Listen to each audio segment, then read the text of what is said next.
Remember I talked about the weirdness that I had right there because of the funky piece of fabric I had to work with? Well, as you can see, what I did is I went ahead and just extended that line out to its natural point where it would have been if I had a chance to cut that fabric the right way. And this way you get around any kind of weirdness you might have in the final garment.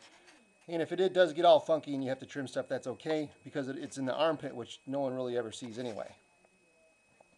Now, one thing you have to remember with this chalk is you're not going to cut it along the middle of the chalk line, especially in these areas where I had to make a big thick chalk line. You're going to cut it right along the inside of this chalk line. Just cut it right along the inside edge.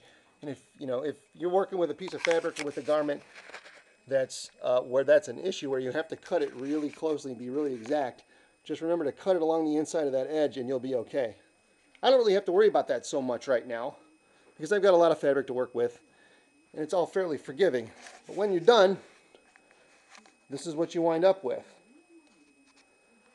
That took about 10 minutes tops. I think it only took me about 5 minutes to actually mark the chalk line out.